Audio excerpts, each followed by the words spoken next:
وجہ امتیاز ہے. یہی ایک وجہ ہے جس کی وجہ سے انسان کو ہم دوسری مخلوق سے ممتاز گردانتے ہیں.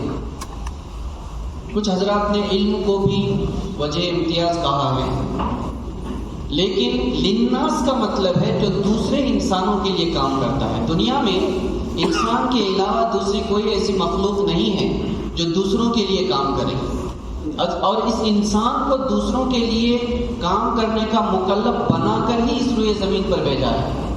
اپنی زندگی جینا، اپنا گھونسلہ بنانا، اپنا پیٹ بھرنا، اپنے بچوں کی پرورش کرنا، یہ دوسرے مخلوق بھی کرتی ہے. لیکن انسان کو خیر امت اللہ تعالیٰ نے اس لیے بنایا ہے، امت ہی صرف نہیں خیر امت بنایا. امت بولتے ہیں قوم مع رسالہ کو، ایسی قوم جس کے ساتھ اللہ تعالیٰ کا پیغام ہوتا ہے اس کو امت بولتے ہیں.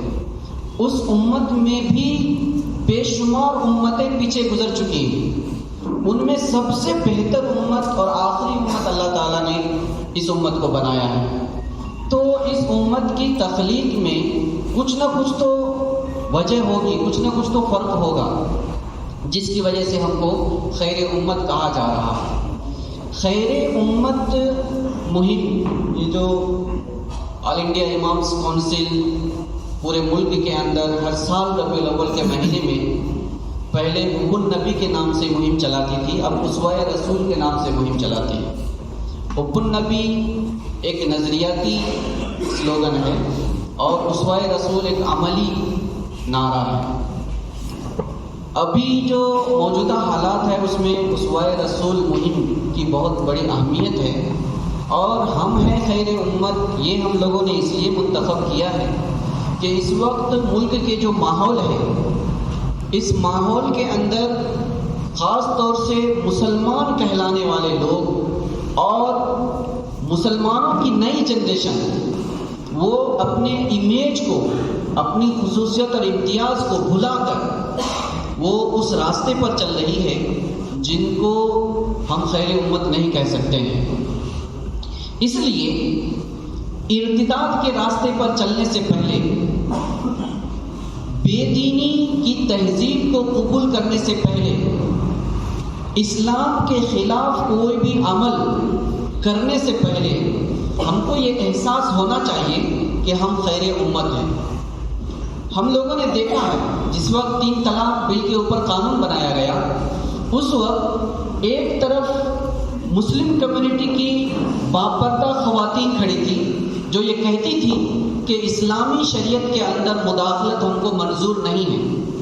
اسی وقت دوسری طرف بھی اس سے زیادہ پردہ کرنے والی خواتین، اس سے زیادہ شریعت کو سمجھنے کا دعویٰ کرنے والی خواتین کھڑی تھی جو یہ کہتی تھی کہ 3 طلاق ہمارے لیے عذاب ہے، اس سے نجات دلانا ہمارے لیے ضروری ہے، یہ شریعت کا حکم نہیں ہو سکتا ہے، اس پر قانون بنانا فرض ہے، لازم ہے. یہ کیوں ہو رہا تھا، یہ ہم لوگوں کو سمجھنے کی ضرورت ہے، تو ہم لوگوں کو آج کے حالات سمجھ میں آ جائیں گے.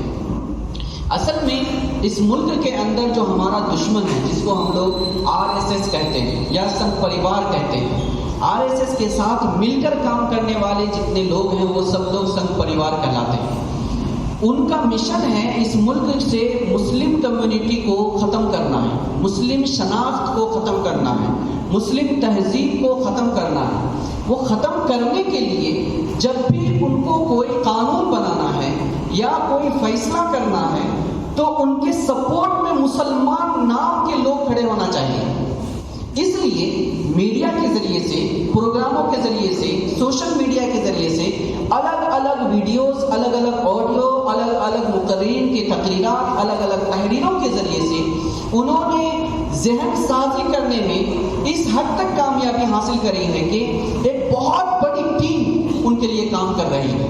ہم لوگ یہ سوچ رہے ہیں کہ مسلم لڑکیاں مرتد ہو رہی ہیں، غیر مسلموں کے ساتھ شادی کر رہی ہیں. صرف اتنا نہیں ہے، مسلم لیڈر بک رہے ہیں، مسلم علماء بک رہے ہیں، مسلم قائدین بک رہے ہیں، مسلم سیاسی قائدین، سیاسی رہنمائی جن کے اوپر ہم کو بھروسہ ہے، ہم ان کے اوپر بھروسہ کر کے اپنا سب کچھ ان کے پیچھے وار دینے کے لیے تیار ہیں، وہ لوگ بھی بک رہے ہیں، وہ لوگ بھی مرتد ہو رہے ہیں، اپنے ایمان سودا کر رہے ہیں، اپنے ضمیر کا سودا کر رہے ہیں، اپنی قوم کا سودا کر رہے ہیں اور اپنی آنے والی نسلوں کے مستقبل کا سودا کر رہے ہیں۔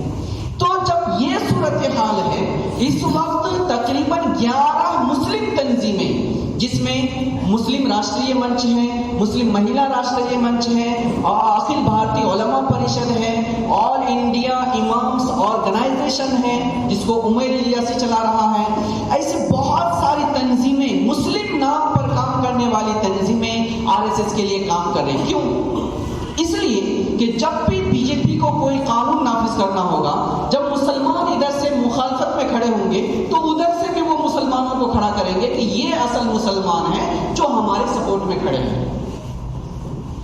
اس وقت خیر امت کے اندر جو دڑار پیدا کیا گیا ہے اور خیر امت کو جو خانوں میں تقسیم کیا گیا ہے، وہ خیر امت، اس امت کو پھر سے خیر امت بنانے کی ذمہ داری ہم لوگوں کی ہے۔ ایسے وقت میں ہم ہیں خیر امت کا ایک نعرہ کتنی اہمیت رکھتا ہے، یہ شاید ہم لوگ خود سے سمجھ سکتے ہیں۔ ابھی کے جو حالات ہیں اس میں میں مختصر کم وقت میں آپ لوگوں کے سامنے اشارہ کر رہا ہوں، آپ لوگ اس کو سمجھنا ہے اور میں امید رکھتا ہوں کہ انشاءاللہ آپ یہ دوسروں تک منتقل کریں گے انشاءاللہ۔ سب سے پہلے کسی بھی چیز کے وجود کو تسلیم کیا جاتا ہے۔ اگر اس مائک کا وجود نہیں ہے تو اس کے اوپر کوئی حکم نہیں لگایا جائے گا۔ اس ملک میں مسلمانوں کے وجود کو اگر تسلیم نہیں کیا جاتا ہے تو مسلمان اس ملک کے اندر کیڑے مکوڑے کے برابر بھی نہیں ہے۔ آج اس ملک کے اندر مسلمانوں کے وجود پر حملہ کیا جا رہا ہے، مسلمانوں کے دستوری وجود کو بھی ختم کرنے کی کوشش کی جا رہی ہے اور مذہبی وجود کو بھی ختم کرنے کی کوشش کی جا رہی ہے۔ مسلمانوں کے مذہبی وجود کو ختم کرنے کے لیے نیو ایجوکیشن پالیسی لائی گئی ہے، اور نیو ایجوکیشن پالیسی صرف مسلمانوں کے دینی اور تہذیبی معیار کو ختم کرنے کے لیے نہیں بلکہ ایک مسلمان ہے یہ احساس مٹانے کے لیے ہے۔ دستوری وجود کو ختم کرنے کے لیے CAA جیسا قانون، NPR اور NRC جیسا قانون بنایا گیا ہے۔ اس کا مقصد یہ ہے کہ مسلمان اس ملک کا نہیں ہے۔ اگر ان کو یہ دعویٰ ہے کہ وہ یہاں کے ہیں تو ان کو پہلے کلکٹر آفس میں یا پولیس اسٹیشن میں یا ہائی کورٹ میں یا سپریم کورٹ میں جا کر ثابت کرنا پڑے گا کہ وہ یہاں کے ہیں۔ وہ آپ ثابت نہیں کر سکتے ہیں، اس کا مطلب آپ کی نسل مکمل طور پر یہاں سے بے دخل ہو جائے گی۔ یہ ایسی خطرناک صورتحال ہے جس کا سامنا کرنے کے لیے آج کوئی بھی تیار نہیں ہے۔ دوسری حالت، ہمارے ملک کے اندر تحفظ کا مسئلہ ہے۔ تحفظ کسی بھی ملک کی ذمہ داری ہوتی ہے کہ اس ملک کے رعایا کو تحفظ فراہم کرے۔ اس کے اوپر اگر ظلم ہوتا ہے، اس کو ستایا جاتا ہے، اس کا حق چھینا جاتا ہے یا اس کی جان مال عزت و آبرو پر حملہ کیا جاتا ہے تو اس کو تحفظ فراہم کرنا اس ملک کی ذمہ داری ہے۔ آج اس ملک کے اندر ہمارے ملک کے وزیر اعظم ڈائریکٹلی یہ کہتے ہیں کہ جو لوگ موب لنچنگ کر رہے ہیں وہ میرے اوپر حملہ کرے مگر کمزوروں کے اوپر حملہ نہ کرے۔ مطلب یہ ایک اتنا اپاہج، ایک کمزور، ایک بزدل انسان بھی بات نہیں کر سکتا ہے جو مسلمانوں کے بارے میں ملک کا ایک پرائم منسٹر بات کر رہا ہے۔ صرف اتنا ہی نہیں بلکہ جتنے بھی CM ہیں، BJP کے جتنے بھی CM ہیں، وہ سارے CM PM بننے کے لیے 2002 میں جیسا فساد نریندر مودی نے گجرات کے اندر کیا ہے ویسا ہی بلکہ اس سے بڑھ کر فساد کر کے سب لوگ PM کے لائن میں کھڑے ہونے کے لیے تیار ہیں۔ چنانچہ MP کے اندر وہی چل رہا ہے، UP کے اندر وہی چل رہا ہے، آسام کے اندر وہی چل رہا ہے اور تریپورہ کے اندر وہی چل رہا ہے۔ جتنے بھی BJP کے CM ہیں آپ سب کو دیکھ لیجیے،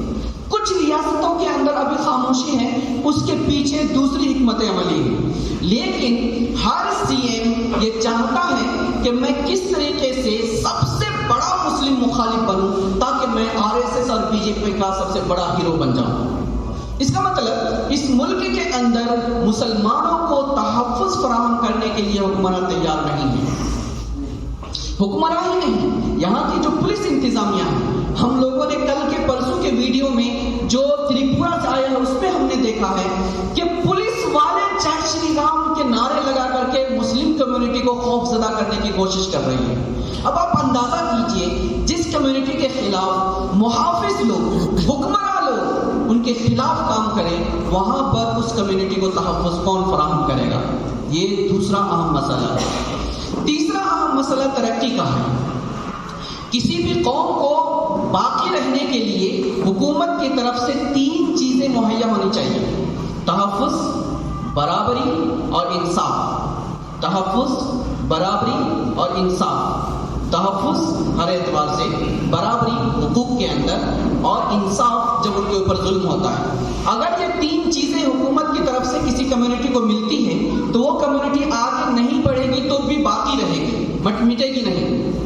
اور اگر اس کمیونٹی کو آگے بڑھنا ہے تو 5 فیلڈ کے اندر حکومت کو اس کمیونٹی کو ترقی دینا ضروری ہے. سب سے پہلی چیز ہے ایجوکیشن، دوسری چیز ہے اکنومیکل معاشی تقویت، تیسری چیز ہے پولیٹیکل امپاورمنٹ یعنی سیاسی تقویت، چوتھی چیز ہے دفاعی امپاورمنٹ، ڈیفنس امپاورمنٹ، اور 5ویں چیز ہے سوشل امپاورمنٹ، سماجی تقویت. یہ 5 فیلڈ میں اگر کوئی قوم خود مختار ہو جاتی ہے تو وہ سب سے زیادہ امپاورمنٹ کمیونٹی کہلائے گی. اس کو ہم لوگ امپاورمنٹ بولتے ہیں. قرآن شریف میں اس کو اعلون کہا گیا ہے، وَلَا تَهِنُوا وَلَا تَحْزَنُوا وَأَنْتُمُ الْأَعْلَوْنَ إِن كُنتُم مُؤْمِنِينَ. نا اعلیٰ اکبر کی طرح ہے. سب سے ہائیسٹ لیول کے اوپر جو کمیونٹی رہتی ہے اس کو اعلیٰ بولتے ہیں. اللہ تبارک تعالیٰ نے جو کہا ہے تم سب سے زیادہ سربلند رہو گے، اس کا مطلب یہی ہے کہ تم خود ترقی یافتہ ہو کر دوسروں کی ترقی کے لیے کام کرو گے، جس کو تقویت کہا جاتا ہے. یہ 5 فیلڈ کے اندر ترقی دینے کی ذمہ داری حکومت کی ہوتی ہے. لیکن اس ملک کے اندر اگر ہم دیکھیں گے تو ایجوکیشن کے اسکالرشپ کو پورا ختم کر دیا گیا. مسلمانوں کو جتنی خصوصیات تھی وہ ساری خصوصیات کو ختم کر دی گئی ہے. تحفظ نہیں ہے. سیاسی طور پر مسلمانوں کو اپاہج بنانے کے لیے مکمل طور پر پلاننگ کے ساتھ ہر جگہ کام ہو رہا ہے. دفاعی طور پر مسلمان اگر آواز اٹھاتا ہے، صرف آواز اٹھاتا ہے، لڑتا نہیں ہے، صرف آواز اٹھاتا ہے تو اٹھا کے اس کو جیل میں ڈال دیا جاتا ہے. اگر وہ اپنے دین کی تعمیر کے لیے، تعلیم کے لیے، تدریس کے لیے، ترقی کے لیے، دعوت کے لیے، نشر و اشاعت کے لیے قدم اٹھاتا ہے تو اٹھا کے اس کو جیل میں ڈال دیا جاتا ہے. اس کا مطلب کیا ہے؟ اس کا مطلب یہ ہے کہ اس کو کسی بھی طریقے سے آگے نہیں بڑھنے دینا ہے. معاشی طور پر مسلم کمپنیوں کے خلاف حکومت نے باضابطہ اپنی ساری خفیہ ایجنسیز بیٹھا رکھی ہے. کوئی بھی مسلمان آگے نہیں بڑھنا ہے مالی طور پر. سب کے بارے میں نہیں، اکثر کے بارے میں بول رہا ہوں. کچھ کمپنیاں ابھی بھی چل رہی ہیں لیکن مستقبل میں کیا ہوگا اس کے ساتھ ہم نہیں بول سکتے. اس وقت جو ہمارے ملک کی حالت ہے وہ حالت وہ نرخرے کی حالت رہتی ہے نا. جب سانس نکلنے لگتی ہے تو انسان کو کچھ سمجھ میں نہیں آتا ہے. ہمارے بڑے بڑے رہنما یہ انگشت دبا کا انگشت بدنتا بولتے ہیں نا، دانتوں میں انگلی دبا کے سوچو ہم کیا کریں، کچھ بھی نہیں کر سکتے. ہم بولتے ہیں کچھ کیوں نہیں کر سکتے ہیں؟ آپ کے پاس تو ہاتھ دیا اللہ تعالیٰ نے، تو آنکھ دیا ہے، دماغ دیا ہے، تو پیر دیا ہے، یہ جسم دیا ہے، اتنے افراد دیے ہیں، اتنے وسائل دیے ہیں، اتنے اسباب تو تاریخ انسانیت میں مسلمانوں کے پاس کبھی نہیں تھے. اتنے ذرائع مسلم قوم کے پاس کبھی نہیں تھے جتنے آج ہیں. پھر بھی مسلم قائدین، مسلم رہنما، مسلم لیڈران، مسلم پیشوا یہ کہتے ہیں کہ ہم کچھ نہیں کر سکتے. کیوں نہیں کر سکتے ہیں؟ یہ صرف یہ کہہ نہیں رہے ہیں کہ ہم کچھ نہیں کر سکتے ہیں، وہ قوم کو بتا رہے ہیں کہ تم کو کچھ نہیں کرنا ہے. وہ قوم کو میسج دے رہے ہیں تم کو کچھ نہیں کرنا ہے. ایسی صورتحال اس وقت پوری کمیونٹی کے سامنے کھڑا ہے. اگر ایسی صورت ہے تو پھر یہ جو ہم ہیں خیر امہ، اس کا کوئی نہ کوئی مفہوم تو ہونا چاہیے. خیر امت کا ایک مقصد ہے. خیر امت کی تعمیر کے کچھ اصول ہیں اور خیر امت کی ایک پہچان ہے اور خیر امت کی ایک ذمہ داری ہے. میں ان 4 پوائنٹ کے اوپر مختصر بات کروں گا. خیر امت کو اللہ تعالیٰ نے کیوں پیدا کیا میں نے بتایا، دوسروں کے لیے کام کرنے کے لیے پیدا کیا ہے. جو انسان اپنا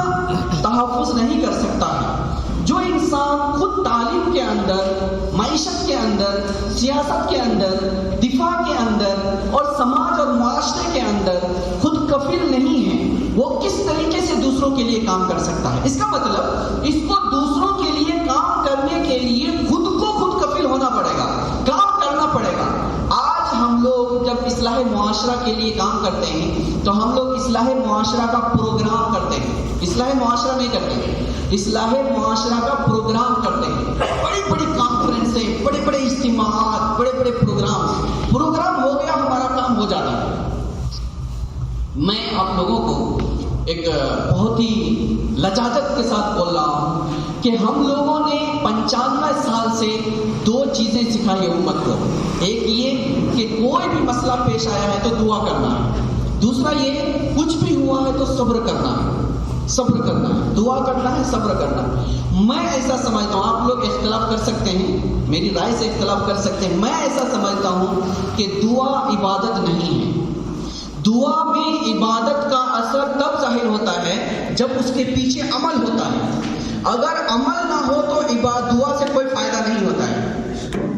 اس کی مثال ہے، ہم کہتے ہیں صحابہ نے ہاتھ اٹھایا تو چکی چلنے لگی، صحابہ نے ہاتھ اٹھایا تو کنواں کا پانی اوپر آ گیا، صحابہ نے ہاتھ اٹھایا تو کیا کیا ہے، کھرا پانی میٹھا ہو گیا ہے، بہت ساری چیزیں۔ لیکن اس دعا کی وجہ سے نہیں ہوا ہے، اس کے پیچھے ان کی پوری زندگی لگی ہوئی ہے، بیوی بچے کو چھوڑا ہے، گھر بار کو چھوڑا ہے، ایک آواز پر لبیک کہتے ہوئے سب کچھ قربان کیا ہے۔ اس قربانی کا اثر اس دعا کے اندر ظاہر ہوتا ہے۔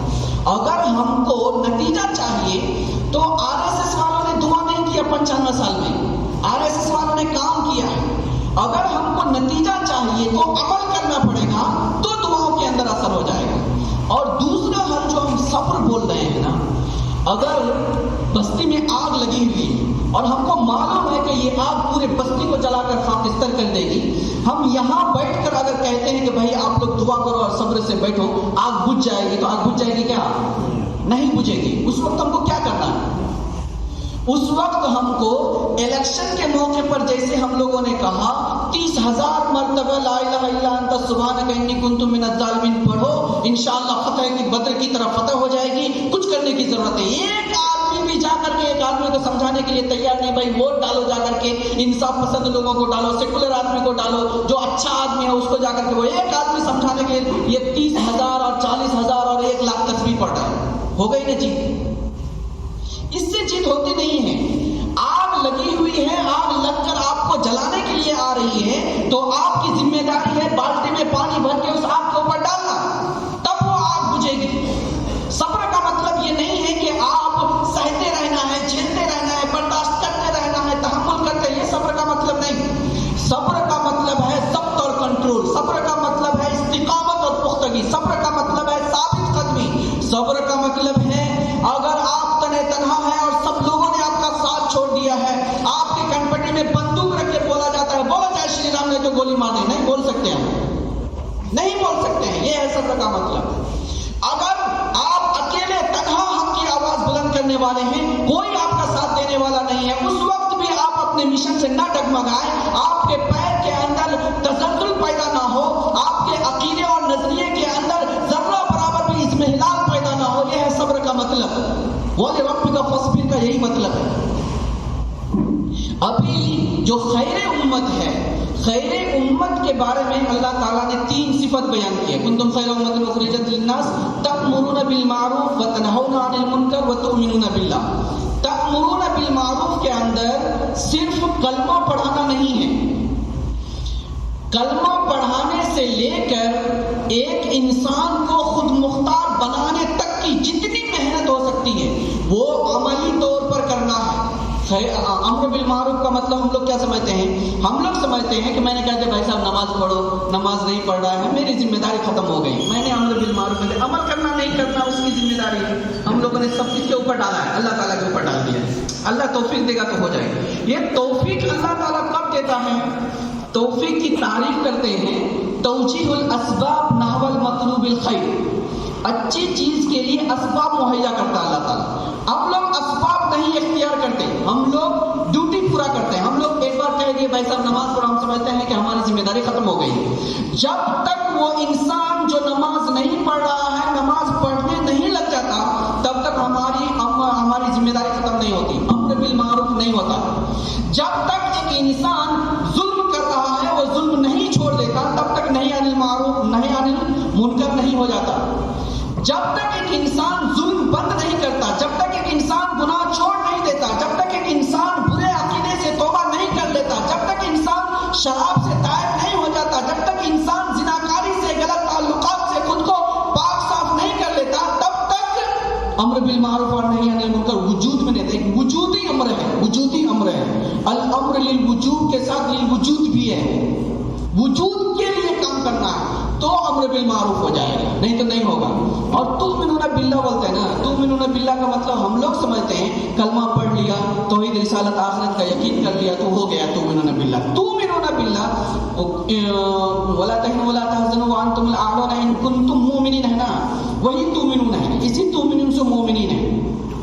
وہاں صرف ایمان لانے سے تم کو سربلندی مل جائے گی ایسا نہیں ہے، بلکہ ایک مومن کا مطلب ہے اس کا ایمان اتنا مضبوط ہونا چاہیے، ان کا عقیدہ، ان کا مشن، ان کا طریقہ کار، ان کا ویژن، ان کا عمل اتنا پختہ ہونا چاہیے کہ وہ اگر کلمے کی دعوت دے رہا ہے تو، وہ اگر سماج کی اصلاح کے کام کر رہا ہے تو، وہ اگر سیاست کے میدان میں لڑ رہا ہے تو، وہ اگر سماجی طور پر ڈیولپ کا کام کر رہا ہے تو، وہ اگر تحفظ کے لیے کام کر رہا ہے تو، وہ کسی بھی فیلڈ میں کام کر رہا ہے تو وہ انسان ڈگمگانا نہیں ہے، ہلنا نہیں ہے.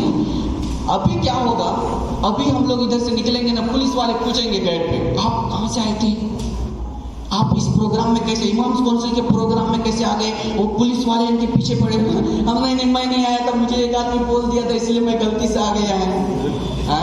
اس کا مطلب آپ کے اندر ایمان نہیں ہے. اس کا مطلب سیدھا میں بول رہا ہوں آپ کے اندر ایمان نہیں ہے.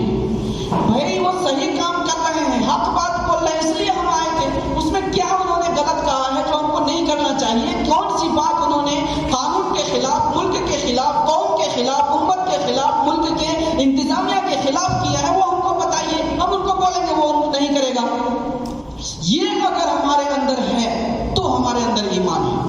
تو تؤمنون باللہ جو اللہ تعالیٰ نے بتایا ہے اس کا مطلب صرف کلمہ پڑھنا نہیں ہے، صرف نماز، روزہ، حج، زکوٰۃ نہیں ہے، بلکہ اسلامی کلچر اور اسلامی تہذیب کے جتنے بھی شعبے ہیں ان تمام شعبوں کو ڈیولپ کرنے کے لیے میدان میں جب ہم اترتے ہیں، اس فیلڈ میں جب رکاوٹ پیدا ہوتی ہے تو ان رکاوٹوں سے ہم متاثر نہیں ہوں گے.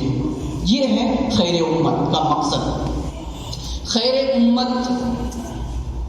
امت کی تعمیل کیسے ہوگی یہ ہم لوگ جانتے ہیں، کیا کیا کرنا ہے، اس کے لیے بہت تفصیل کی ضرورت نہیں ہے. خیر امت کی تعمیل کے لیے 3 کام کرنا ہے. سب سے پہلی چیز، آج جو ارتداد کی ہوا چل رہی ہے یا لوگ منمانی زندگی گزار رہے ہیں، سمجھ رہے ہیں کہ ہم ایک آزاد خیال انسان ہیں اور اسلام کے اندر ساری چیزوں کی اجازت ہے، یا کچھ لوگ یہ کہہ رہے ہیں کہ دینی پروگرام میں بھی نہیں جانا، پردہ کر کے بھی نہیں جانا ہے. یہ دونوں کے بیچ کے اندر اسلام کا نظریہ ہے. اسلام مکمل طور پر ایک انسان کو آوارہ نہیں چھوڑتا ہے، اور اسلام کسی بھی طریقے سے ایک انسان کو مقید نہیں کرتا ہے، بلکہ جس جگہ پر جس چیز کی ضرورت ہے اس ضرورت کی حد بندی کرتا ہے. اس حد بندی کے اندر ہر چیز کی اسلام اجازت دیتا ہے. مثال کے طور پر ایک سیاست ہے، سیاست کو ہم لوگ شجرہ ممنوعہ سمجھتے ہیں.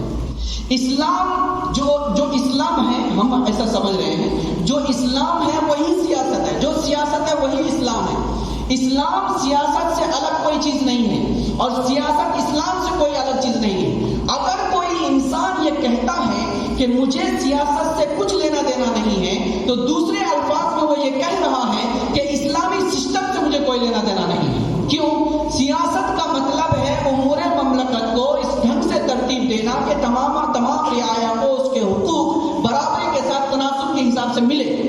اسلام دنیا میں اسی لیے آیا ہے لِيَقُومَ النَّاسُ بِالْقِسْطِ، تاکہ انسانوں کو انصاف کے اوپر قائم کیا جائے، اور انصاف پر قائم کرنے کے لیے ہی راستہ ہے سیاست.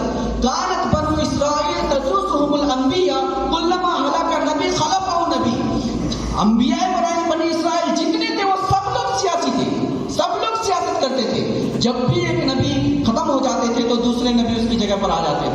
یہ حدیث شریف میں ہے. اللہ تبارک تعالیٰ نے قرآن شریف میں جب رسول اللہ صلی اللہ علیہ وسلم ہجرت کر کے تشریف لے جا رہے تھے تو ایک دعا کرنے کے لیے بولا رسول اللہ صلی اللہ علیہ وسلم کو. کیا ہے؟ ربی ادخلنی مدخل صدق واخرجنی مخرج صدق واجعل لی من لدنک سلطانا نصیرا. واجعل لی من لدنک سلطانا نصیرا ہے نا، اس کی تفسیر آپ لوگ کچھ بھی کر لیجیے، طاقت دے دیجیے، سلطنت دے دیجیے، یا دلائل براہین دے دیجیے، لیکن حقیقت میں سلطان نصیرہ کا مطلب ہے سلطنت منصورہ. سلطنت منصورۃ من لدنک، آپ کی طرف سے ایسی سلطنت مجھے عطا کیجیے جس میں تیری نصرت شامل حال ہو. اور حضور صلی اللہ علیہ وسلم مدینہ طیبہ جانے کے بعد وہی نظام بنایا ہے. ایسے ایک سسٹم کے خلاف اگر ہم لوگ ڈائریکٹلی بولتے ہیں سیاست سے ہم کو کچھ لینا دینا نہیں ہے، اس کا مطلب ہے اسلام سے ہم کو کچھ لینا دینا نہیں ہے. خیر امت کی تعمیر کے لیے سب سے پہلی چیز ہے ان کے نظریے کی تقویت. عقیدہ، آئیڈیالوجی اور جو ویژن ہے وہ ویژن کو کلیئر کرنا ہے. اگر ہمارا عقیدہ کمزور ہے تو پھر ہم خیر امت نہیں بن سکتے ہیں. دوسرا کام جو کرنا ہے وہ ہے ہر انسان کو امر بالمعروف اور نہی عن المنکر کرنا ہے. امر بالمعروف اور نہی عن المنکر کا مطلب صرف یہ نہیں ہے کہ آپ نے بول دیا کام کرا، میں نے پروگرام کر دیا، تقریر کر دیا، کام کرنا، بلکہ وہ کام عملی طور پر کرنا ہے. اور تیسرا جو خیر امت کے لیے کرنا ہے وہ ہے خود مختار بنانے کا کام. خود مختار کا مطلب ہے اس کو ایجوکیشن کے اندر، معیشت کے اندر، سیاست کے اندر، تحفظ کے اندر اور سماجی امور کے اندر خود مختار بنانا ہے، تو وہ امت خیر امت ہو جائے گی. خیر امت کی پہچان کیا ہے؟ خیر امت کی پہچان رسول اللہ صلی اللہ علیہ وسلم نے 3 بیان فرمائی. نمبر 1، اگر اس کو لالچ دیا جائے تو لالچ کا شکار نہ ہو. میں نے ابھی بتایا نا، سب لوگ بک رہے ہیں، جا رہے ہیں، ظلم کا شکار ہو رہے ہیں. اس کی وجہ یہ ہے کہ خیر امت کی جو پہچان اور علامت ہے وہ ہم کو نہیں معلوم ہے. پہلی پہچان یہ ہے کہ رسول اللہ صلی اللہ علیہ وسلم کے سامنے کفار مکہ نے لا کر کے ایک پرپوزل رکھا. کیا چاہیے آپ کو؟ دولت چاہیے؟ پورے عرب کی دولت ہم دیں گے. لڑکی چاہیے؟ خوبصورت ترین لڑکی آپ کے حوالے کریں گے. عمارت چاہیے؟ ہم سب آپ کو سردار ماننے کے لیے تیار ہیں. اس وقت رسول اللہ صلی اللہ علیہ وسلم نے کیا فرمایا تھا؟ میرے ایک ہاتھ میں سورج اور دوسرے ہاتھ میں چاند بھی دے دو گے تو بھی میں اپنے مشن سے پیچھے نہیں ہٹ سکتا ہوں. یہ ہے پہلی علامت خیر امت کی. وہ کبھی بھی لالچ اور طمع کے اندر مبتلا نہیں ہو سکتی. اور اگر کوئی بھی انسان لالچ کا شکار ہو کر اپنے نظریے کا، اپنے دین اور قوم کا سودا کرتا ہے تو وہ انسان صحیح معنی میں مسلمان نہیں، خیر امت نہیں ہو سکتا. وہ ایک. دوسرا ہے سمجھوتا نہیں کر سکتا ہے. وہ ظلم کے اوپر، بے دینی کے اوپر، ناانصافی کے اوپر، قوم اور ضمیر کی فروختگی کے اوپر کبھی بھی سمجھوتا نہیں کر سکتا ہے. حضور صلی اللہ علیہ وسلم کو جب بہت سمجھایا اور نہیں مانے تو آپ صلی اللہ علیہ وسلم کے سامنے ایک سمجھوتا کا پرپوزل رکھا گیا. ابو سفیان، امیہ بن خلف وغیرہ وغیرہ سب لوگ آ گئے. محمد آپ ہمارے خاندان کے ہیں، ہم بھی ایک ہی ملک کے رہنے والے ہیں، ایک ہی جگہ رہتے ہیں، کیوں ہم لوگ آپس میں بار بار لڑ رہے ہیں؟ ایسا کرتے ہیں اس کو ختم کر دیں. RSS والے ابھی کر رہے ہیں، یہ سب RSS والے ابھی کر رہے ہیں. الگ الگ جگہ پروگرام مسلم لیڈروں کو جمع کر کے اور سیاسی قائدین کو جمع کر کے، ادارے کے ذمہ داروں کو، ہم تم کو تحفظ فراہم کریں گے، ہم تم کو اتنے بڑی یونیورسٹی کی پرمیشن دلائیں گے، ہم تم کو کالج کھلوا دیں گے، ہم تم کو کیا کریں گے، پوری آزادی دیں گے، جو کام کرنا ہے کرو. بس اتنا ہی ہے، ہم لوگ مل جل کر کے رہیں گے. تم کچھ مت بولو، ہم کچھ کر رہے ہیں، ہم ہندو راشٹر بنا رہے ہیں، تم کو کوئی تکلیف نہیں ہے، اس میں رہو گے تو اچھا رہو گے، سکون سے رہو گے. ایسا چل رہا ہے. اس وقت رسول اللہ صلی اللہ علیہ وسلم نے کیا فرمایا؟ لکم دینکم ولی دین. یا ایھا الکافرون نازل ہوئی نا، سورہ نازل ہو گئی. نہیں ہو سکتا ہے، ظلم کے اوپر اتحاد نہیں ہو سکتا، سمجھوتا نہیں ہو سکتا. جب انسان کے اوپر ناانصافی ہو رہی ہے، حق چھینا جا رہا ہے، عزتیں لوٹی جا رہی ہے، مارا جا رہا ہے، گھر توڑا جا رہا ہے، مدارس اور مسجدوں کو شہید کیا جا رہا ہے، پھر سمجھوتا کرنے کی بات کی جا رہی ہے، یہ نہیں ہو سکتا ہے. اگر کوئی کر رہا ہے تو وہ مسلمان نہیں، وہ خیر امت نہیں ہو سکتا ہے. دوسری پہچان. تیسری علامت ہے وہ ڈر نہیں سکتا. وہ ڈر نہیں سکتا ہے. جس کے اندر ایمان ہے وہ ڈر نہیں سکتا، اللہ کے علاوہ کسی سے نہیں ڈر سکتا. الذین یبلغون رسالات اللہ ویخشون ولا یخشون احدا الا اللہ. جو اللہ کا کام کرنے والے ہیں وہ اللہ کے علاوہ کسی سے نہیں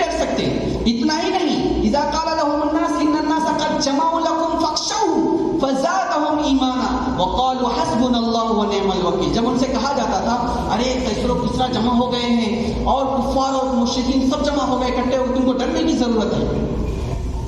آج کہا جا رہا ہے ساری سیاسی پارٹیاں تمہارے خلاف آواز اٹھانا بند کر دیا ہے، تمہارے لیے آواز اٹھانا بند کر دیا ہے، کوئی بھی تمہارے ساتھ میں نہیں ہے، مسلمانوں کے حق میں آج کوئی بولنے کے لیے تیار نہیں ہے. آپ کے لیے ایک ہی راستہ ہے، ہم جو کہہ رہے ہیں وہ کرو. ایسی پوزیشن پہلی بار نہیں آئی ہے، یہ حضور کے زمانے میں ہو گیا ہے. صحابہ کرام کو آ کر کے کہا جاتا تھا جب مکہ سے ہجرت کر کے مدینہ آئے چین سے نہیں رہنے دیا، ہر ہفتہ ایک قاصد کو بھیج کے کہا جاتا تھا آج ہم نے اس سے سمجھوتا کیا ہے، آج ہم نے یہ کیا ہے، آج ہم نے یہ کیا ہے. ابھی بھی ایسا ہی ہو رہا ہے. آج آسام میں فساد کیا ہے، کل وہاں میٹنگ کی گئی ہے، کل بی جے پی والے یہ کر رہے ہیں، بی جے پی کا ایک نیتا نے یہ بیان دیا ہے، RSS والے نے یہ بیان دیا ہے. وہی ہو رہا ہے. وہ کہہ رہا ہے تم کو ڈرنا چاہیے. فَخْشَوْهُمْ فَزَادَهُمْ ایمانا. جب ایک مومن کو ڈرایا جاتا ہے تو اس کا ایمان اور طاقتور ہوتا ہے، اس کا ایمان بڑھ جاتا ہے، وہ ڈرتا نہیں ہے. اسی لیے جب رسول اللہ صلی اللہ علیہ وسلم کو نعوذ باللہ شہید کر دینے کی سازش کی اور ننگی تلوار لے کر آپ کے حجرہ شریف کو چاروں طرف سے گھیر لیا، ایسے وقت میں بھی رسول اللہ صلی اللہ علیہ وسلم خائف نہیں ہوئے. یہ تین پہچان ہے. جو خیر امت ہوگا وہ کبھی سمجھوتا نہیں کرے گا، جو خیر امت ہوگا وہ کبھی لالچ میں نہیں پڑے گا، اور جو خیر امت ہوگا وہ کبھی کسی سے نہیں ڈرے گا. یہ تین پہچان اگر ہمارے اندر ہے تو ہم شوق سے بول سکتے ہیں ہم ہیں خیر امت، اور اگر نہیں ہے تو ہم کو خیر امت کہلانے کا حقدار ہم نہیں ہیں. خیر امت تو بہت دور کی بات ہے. آج جو یہ ڈرایا جاتا ہے، کیوں ڈرایا جا رہا ہے؟ کیوں ڈرایا جا رہا ہے؟ اس لیے ڈرایا جا رہا ہے کہ آپ سے وہ ڈرتے ہیں، آپ سے وہ ڈرتے ہیں، اس لیے آپ کو ڈرا رہے ہیں. اگر آپ سے وہ نہیں ڈرتے، ان کو کوئی پرواہ نہیں ہوتی کہ یہ کچھ بھی کرے، ہم کو کوئی فکر نہیں. ان کو معلوم ہے یہی ایک قوم ہے جو ظلم کو روک سکتی ہے، یہی ایک قوم ہے جو ہماری طاقت کو ختم کر سکتی ہے، یہی ایک قوم ہے جو ہندوستان کے نقشے کو بدل سکتی ہے، یہی ایک قوم ہے جو دستور کو بالادستی دلا سکتی ہے، اور یہی وہ قوم ہے جو اپنے تحفظ کے ساتھ دوسرے تحفظ کے لیے قربان ہو سکتی ہے. یہی قوم ہے جس نے گورے انگریزوں کو بھگایا تھا، آج کالے انگریزوں کو بھی بھگانے کے لیے یہی ایک قوم کھڑی ہو سکتی ہے. اس لیے ان کو ڈر ہے. وہ ڈر اپنا ڈر نکالنے کے لیے آپ کو ڈرا رہا ہے. تلوار بانٹ کے ڈراتا ہے، فساد کر کے ڈراتا ہے، گھروں کو جلا کے ڈراتا ہے، آپ کو قید کر کے ڈراتا ہے، لیڈروں کو اٹھا کر کے ڈراتا ہے. یہ سب ڈرانے کے ہتھ کنڈے ہیں. ان ہتھ کنڈوں سے ایک مومن، ایک مسلمان کبھی نہیں ڈر سکتا ہے، کبھی نہیں ڈر سکتا ہے. ہم کبھی ڈرنے والے نہیں. ہم تو یہ کہتے ہیں زمانہ جب کبھی بارود کی بوچھار بنتا ہے، زمانہ جب کبھی بارود کی بوچھار بنتا ہے، ہمارا حوصلہ فولاد کی دیوار بنتا ہے، اور تمہارا ظلم کافی ہے ہمیں بیدار کرنے کو. جو لوہا ضرب سہتا ہے وہی تلوار بنتا ہے. سبحان اللہ. آج اگر ہمیں ظلم کے چکیوں میں پیسا جا رہا ہے تو انشاءاللہ اس ظلم کو مٹانے والے بھی ہم ہی ثابت ہوں گے. یہی ہے خیر امت کی پہچان. خیر امت کا مطلب وہی ہے. خیر امت کی کچھ ذمہ داریاں ہیں. خیر امت کی کچھ ذمہ داریاں ہیں. سب سے پہلی ذمہ داری ہے وہ حق کی آواز بلند کرتی ہے. افضل الجہاد کلمۃ حق عند سلطان جائر. افضل الجہاد کلمۃ حق عند سلطان جائر. جب ظالم بادشاہ، جب ہر طرف سے تم کو مارنے، دبانے اور ڈرانے کی کوشش کی جا رہی ہو، ایسے وقت میں حق بات بولنا یہ خیر امت کی اولین ذمہ داری ہے.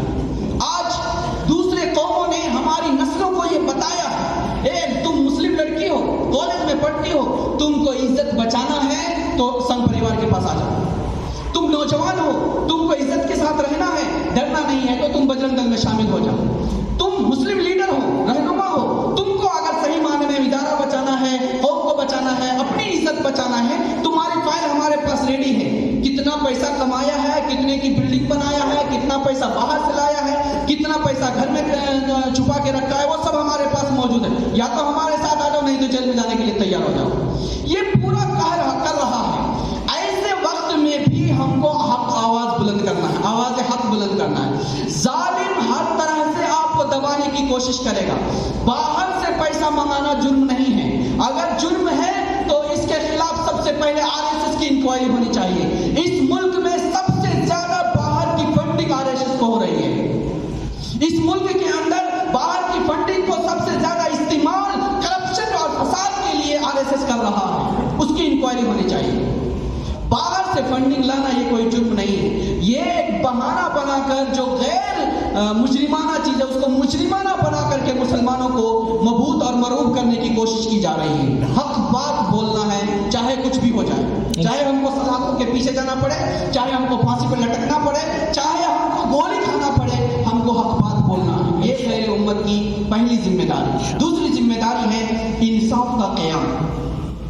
ہم شہادت زور کبھی نہیں کر سکتے ہیں. شہادت حق کے لیے ہم کو تیار ہونا ہے. اور شہادت حق کا مطلب صرف عدالت کے اندر جا کے شہادت حق دینا ضروری نہیں ہے. شہادت حق کا مطلب اس وقت ہمارے ملک کے اندر اگر کوئی صحافی صحیح کام کر رہا ہے, چاہے وہ کسی بھی مذہب سے تعلق رکھتا ہو, اس ملک کے اندر اگر کوئی پولیس انسپیکٹر یا کوئی پولیس کرمی صحیح کام کر رہا ہے, چاہے وہ کسی بھی مذہب سے متعلق ہو, اس وقت میڈیا نے کوئی بھی میڈیا کا آدمی اگر صحیح کام کر رہا ہے, اگر انتظامیہ کے اندر کوئی بھی لیڈر صحیح بات بولتا ہے تو اس کی حمایت کرنا, اس کی شہادت دینا یہ ہمارے لیے ضروری ہے. اور شہادت کا مطلب صرف یہ نہیں ہے کہ ہم صرف گواہی دیں گے. شہادت کا مطلب یہ ہے کہ اس ملک کے حکمران کو صحیح طور پر انتخاب کرنے کی ذمہ داری آپ کی ہے. صحیح انتخاب کرنے کی ذمہ داری آپ کی ہے. جب ہم انصاف کے قیام کی بات کرتے ہیں, اقامت انصاف کی بات کرتے ہیں, تو شہادت حق کی بات ہم کو کرنا ضروری ہے. اس وقت اگر ہم ذرہ برابر بھی حق اور انصاف کے قیام سے باہر ہٹتے ہیں تو ہم خیر امت نہیں کہلا سکتے ہیں. خیر امت کی دوسری بڑی ذمہ داری یہ ہے کہ ہم کو انصاف کے قیام کے لیے کام کرنا ہے. اور تیسری جو بڑی ذمہ داری ہے وہ ہے تحفظ کا انتظام کرنا ہے. میں نے ابھی بتایا کہ آج مسلم لڑکیاں اس لیے غیر مسلم کے ساتھ نہیں جا رہی ہیں کہ اس کو کھانے کے لیے مسلمانوں کے پاس نہیں مل رہا ہے, بلکہ ان کو جس طریقے سے 3 طلاق بل کے پاس مسلم عورتوں کو سمجھا کر RSS کے لوگوں نے ٹریننگ دے کر ان کو یہ سمجھایا تھا کہ تمہارے خلاف یہ قانون ہے, تم کو اگر امن و امان کے ساتھ اور اسلام کے ظلم اور جور سے بچنا ہے تو یہ قانون کو سپورٹ کرنا پڑے گا. ایسا ہی کالج میں پڑھنے والی بچیاں, ملازمت کرنے والی بچیاں, کھلے عام گھومنے پھرنے والی بچیاں, مخلوط زندگی گزارنے والی بچیاں, ان کو یہ سمجھایا جاتا ہے دیکھو وہاں پر اتنے لوگوں نے ایک لڑکی کی عزت لوٹی ہے, یہاں پر اتنے لوگوں نے مل کر ایک بچے کو موب لنچنگ کر دی ہے, وہاں پر ایک مولانا کے گھر میں جا کر کے رات کو اس کو مار دیا ہے, وہاں پر اتنے بڑے مولانا کو اٹھا کر جیل میں ڈال دیا ہے. تم کو کیا کرنا ہے؟ تم کو محفوظ رہنا ہے تو ہمارے ساتھ آنا پڑے گا. یہی تحفظ ہے, یہی تمہاری بقا ہے, یہی تمہارے. تم اگر چاہتے ہو اور چاہتی ہو کہ تمہارے بچوں کو نیزے پہ نہ اچھالا جائے, اور تم چاہتی ہو کہ تمہارا پیٹ چیر کر کے تمہارے بچوں کو قتل نہ کیا جائے, اور تم چاہتی ہو کہ تمہارے ساتھ 10 اور 15 RSS کے گنڈے عزت نہ لوٹے, تو تم کو غیر مسلم ہونا چاہیے. یہ سمجھانے میں وہ کامیاب ہو رہے ہیں. ہم نے آج تک یہ نہیں سمجھایا کہ مسلمان دنیا کے اندر جیتا ہے تو ایمان کے ساتھ جیتا ہے, اور جب دنیا سے جاتا ہے تو ایمان کے ساتھ جاتا ہے. اسلام اور ایمان ہی انسان کی ضمانت دیتا ہے, تحفظ کی ضمانت دیتا ہے, عزت کی ضمانت دیتا ہے. وَلِلَّهِ الْعِزَّةُ وَلِرَسُولِهِ وَلِلْمُؤْمِنِينَ کا پیغام سناتا ہے. یہ ہم سمجھانے میں کامیاب نہیں ہے. ماں باپ بھی, بھائی بھی, شوہر بھی, رشتہ دار بھی, کوئی بھی آج اپنی اولاد کی ذہن سازی میں کامیاب نہیں ہے. اس کی وجہ سے ہماری اولاد آج دوسروں کے ساتھ جا رہی ہے, ہماری بچیاں دوسروں کے ساتھ جا رہی ہیں. ان کو یہ سمجھانا ہے کہ تحفظ اسلام دیتا ہے. جس وقت عورتوں کو زندہ درگور کیا جاتا تھا, جس وقت ان کو ویشیاؤں کی طرح استعمال کر کے چھوڑ دیا جاتا تھا, جس وقت ان کو وراثت سے بے دخل کر دیا گیا تھا, جس وقت ان کو کوئی سماج میں عزت دینے کے لیے تیار نہیں تھا, جس وقت ان کو مجنون اور جن کہہ کر کے, بھوت اور پریت کہہ کر کے سماجی حقوق سے محروم کر دیا گیا تھا, اس وقت اسلام نے عورتوں کو عزت دیا ہے. آج وہ عورتوں کے تحفظ سے کیسے بیگانہ ہو سکتا ہے؟ آج وہ اس کی ذلت کو کیسے برداشت کر سکتا ہے؟ یہ اگر ہم یقین دہانی کرانے میں کامیاب ہو جاتے ہیں, خدا کی قسم کوئی بھی مسلم لڑکی غیر مسلم کے ساتھ نہیں جا سکتی. مسلم کے ساتھ نہیں جا سکتی ہیں. آپ لوگوں کو شاید معلوم ہے کہ نہیں معلوم ہے, ہر گھر میں RSS کا ممبر ہوگا. ابھی موہن بھاگوت کا بیان پونے میں ہوا ہے ابھی گزشتہ ہفتے کے بعد, گزشتہ ہفتہ نہیں اس سے پہلے. ہر گھر میں RSS کا ایک ممبر ہونا. کیا مطلب؟ اس کا مطلب یہ ہے کہ آپ کی بیوی, آپ کی بہن, آپ کی ماں, آپ کے رشتہ دار میں سے کسی بھی عورت کے ساتھ ان کے کسی بھی آدمی کی دوستی ہو سکتی ہے. اور قانون جو بنایا ہے, شادی شدہ مرد عورت کا ناجائز تعلق اب قانونی جرم نہیں ہے. اس کا مطلب آپ سے دوستی کر سکتے ہیں, آپ کی ماں بہن سے دوستی کر سکتے ہیں. ایسی ایک خطرناک صورتحال اس ملک میں پیدا کرنے کے لیے ہمارے گھروں تک RSS دستک دے رہا ہے, ہمارے گھروں تک دستک دے رہا ہے, ہمارے دروازے تک پہنچ رہا ہے. ہماری ماں بہنوں کی عزتوں کے اوپر نگاہیں گاڑا ہوا ہے, ہمارے اوپر ان کی نگاہیں بہت مضبوطی کے ساتھ گڑی ہوئی ہے.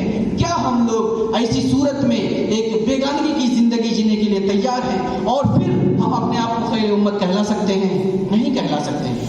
اس ملک کے اندر ہندو ہمارا دشمن نہیں ہے, سکھ ہمارا دشمن نہیں ہے, عیسائی ہمارا دشمن نہیں ہے, دلت آدیواسی ہمارا دشمن نہیں ہے, SC ST OBC ہمارا دشمن نہیں ہے, کوئی ہمارا دشمن نہیں ہے. اس ملک میں ہمارا دشمن ایک ہے, وہ ہے سنگھ پریوار, وہ ہے RSS. وہ دشمن کیوں ہے؟ وہ اس لیے دشمن نہیں ہے کہ وہ صرف مسلمانوں کا دشمن ہے, وہ اس لیے دشمن ہے کہ وہ اس ملک کے دستور کا دشمن ہے, وہ اس لیے دشمن ہے کہ وہ یہاں کے امن و سلامتی کا دشمن ہے, وہ اس لیے دشمن ہے کہ وہ یہاں پہ مسلم کمیونٹی کے علاوہ عیسائیوں کو, کمیونسٹ کو, اس دلتوں کو, آدیواسیوں کو, SC ST کو, سکھوں کو, کسی کو بھی دیکھنا نہیں چاہتے. اور اگر دیکھنا چاہتے ہیں تو غلام بنا کر, دوسرے درجے کا شہری بنا کر کے دیکھنا چاہتے ہیں. یہی برہمنیت کا نظریہ ہے, یہی برہمنیت کا منصوبہ ہے, اور اسی کے اوپر BJP اور RSS کام کر رہی ہے. اگر ہم کو اس وقت اس ظلم سے اور اس ناگہانی حالات سے نکلنا ہے تو ہماری ذمہ داری ہے کہ ہر غیر مسلم کے پاس جا کر آپ کو سمجھانا پڑے گا کہ آپ کا بھی دشمن RSS ہے, جس طرح ہمارا دشمن RSS ہے. مسلمان کسی کا دشمن نہیں, ہندو کسی کا دشمن نہیں, سکھ عیسائی کسی کا دشمن نہیں. اس ملک کے اندر دشمن صرف اور صرف سنگھ پریوار ہے. یہ ہمیں سب کو بتانا پڑے گا. اسی کے بعد ہم کوئی بھی لائحہ عمل طے کر سکتے ہیں. اگر ہم دشمن میں تفریق نہیں کرتے اور امتیاز کے ساتھ نہیں بتاتے تو ہم کوئی بھی کام نہیں کر سکتے ہیں. حضور صلی اللہ علیہ وسلم نے صحابہ کرام کو دشمن کی پہچان کرائی تھی, اور پہچان کرا کر اس کے خلاف صحابہ کرام کو تیار کیا تھا. بدر کے میدان میں 313 کو لا کے کھڑا کیا تھا, بعد میں پیچھے جا کے دعا کیا تھا, ربی حاضی اصابہ ان تہلک لا توبت قطو. اے اللہ, یہ مٹھی پر آج جماعت آپ کے سامنے کھڑی ہے, اگر آج یہ ختم ہو جاتی ہے تو تیرا نام لینے والا کوئی نہیں ہوگا. ہم لوگ کام کر رہے ہیں, نہیں کر رہے ایسا نہیں ہے. آل انڈیا امامس کونسل کا نظریہ ہے مسلم امت کے فلاح بہبود کے لیے جو بھی تنظیم جس لائن سے کام کر رہی ہے اس کے ساتھ مل کے کام کرنا ہے. ہمارا نظریہ ہے, ہمارے پاس 2 ہاتھ ہے تو ہم 2 کام کر سکتے ہیں, 50 ہاتھ ہوں گے تو 50 کام ہو جائے گا. ایک تنظیم ہے تو 1 کام کرے گی, 10 تنظیمیں ہیں تو 10 کام کرے گی. سب ایک دوسرے کا معاون بن کے کام کرنا ہے. مسلم غیر مسلم ساری تنظیموں کے ساتھ مل کر کے ظلم کے خلاف آواز اٹھانا ہے, تبھی جا کر کے ہم کامیاب ہو سکتے ہیں. اس ملک کے اندر مسلمانوں کی تعداد 35 کروڑ ہے. مسلمانوں کی تعداد 35 کروڑ ہے. گورنمنٹ 2011 سینسس رپورٹ کے حساب سے 19 کروڑ ہے. 19 کروڑ ہے گورنمنٹ کے حساب سے. اگر 19 کروڑ ہم مان لیتے ہیں, اس 19 کروڑ میں سے اگر آپ 1 کروڑ کو صرف یہ سمجھائیں کہ اس ملک کے اندر تمہارا حق RSS سے زیادہ ہے, اس ملک کے تحفظ کی ذمہ داری تمہاری RSS سے زیادہ ہے, اس ملک کے اندر دفاع کرنے کی ذمہ داری RSS سے تمہاری زیادہ ہے, اس ملک کے اندر دوسرے اقوام کو تحفظ فراہم کرنے کی ذمہ داری تمہاری ہے. اس ملک کے اندر ابھی قانون بنا رہے ہیں, مذہب تبدیل نہیں کر سکتے ہیں, قانون بنا رہے ہیں. مذہب تبدیل نہیں کرنے کا قانون غلام بنانے کا قانون ہے. مذہب تبدیل نہیں کرنے کا قانون بنانا دراصل غلام بنانے کا قانون ہے. یہ سب کو بتانا ہے. آج تمہارے نظریے کے اوپر پابندی لگائی جا رہی ہے تو آج کل تمہاری سرگرمیوں کے اوپر پابندی لگائی جائے گی. اس لیے آج جو ملک کے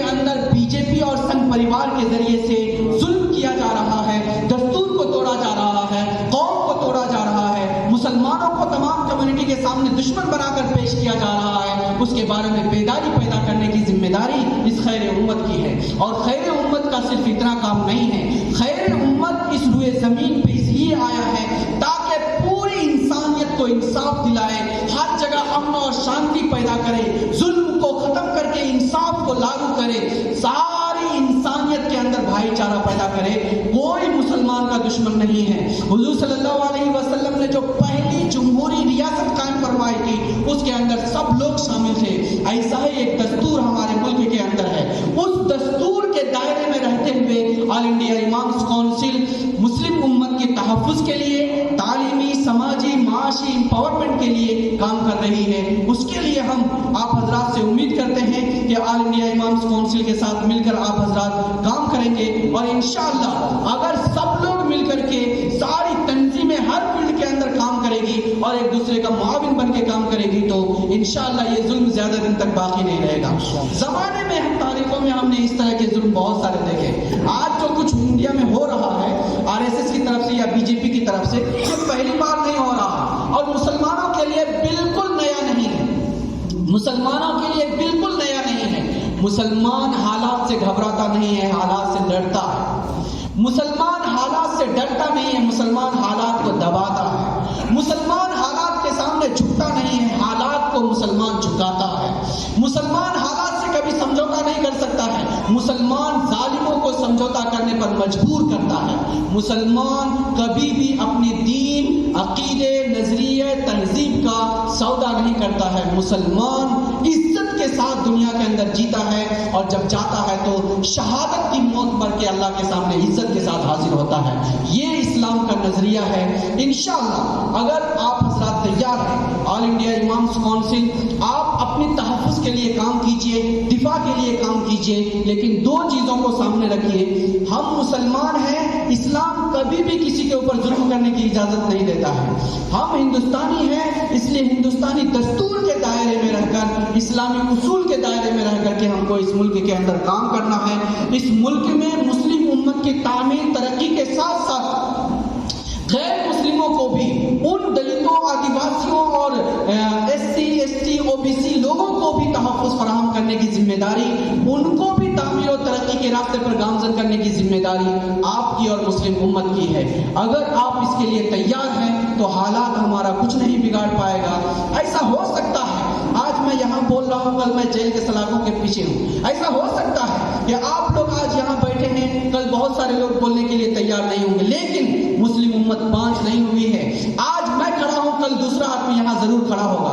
آج آپ یہاں بیٹھے ہیں، کل دوسری ٹیم یہاں ضرور بیٹھے گی، اور انشاءاللہ جب تک اس ملک کے اندر ایک انقلاب برپا نہیں ہوگا، امن و سلامتی اور آزادی کی فضا پھر سے عام نہیں ہو جاتی، تب تک یہ قوم بیٹھنے والی نہیں اور خاموش ہونے والی نہیں ہے۔ ہم نا امید نہیں ہیں، لیکن ان لوگوں سے کہنا چاہتے ہیں جو لوگ آج تک ان حالات کے ساتھ سمجھوتا کر کے زندگی جی رہے ہیں، اے موج حوادث ان کو بھی دو چار تھپیڑے ہلکے سے، کچھ لوگ ابھی تک ساحل پر طوفان کا نظارہ کرتے ہیں۔ اس طوفان کے نظارہ کے بجائے ہمیں ہمت اور حوصلے کے ساتھ طوفان سے ٹکرانے کے لیے تیار ہونا پڑے گا، اور جب بھی آپ ٹکرانے کے لیے تیار ہوتے ہیں تو پھر سے میں کہہ رہا ہوں، دستور کے دائرے میں رہ کر کے آپ اپنے تحفظ کا ہر سامان مہیا کر سکتے ہیں، ہر طرح کی کارروائی کر سکتے ہیں۔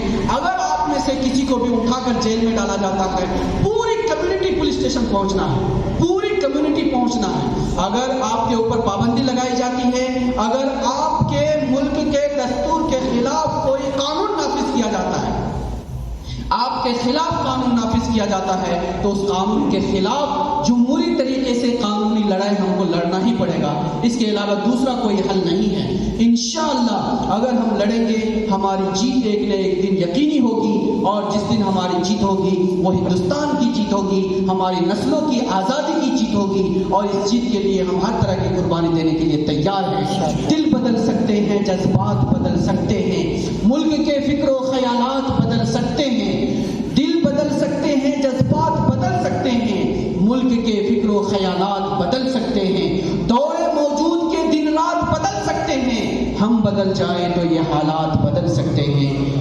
انشاءاللہ اللہ تعالیٰ سے دعا کریں اللہ تعالیٰ ہم سب کو کہنے سے زیادہ عمل کی توفیق عطا فرمائے. آمین. وآخر دعوانا الحمدللہ رب العالمین. السلام علیکم ورحمۃ اللہ.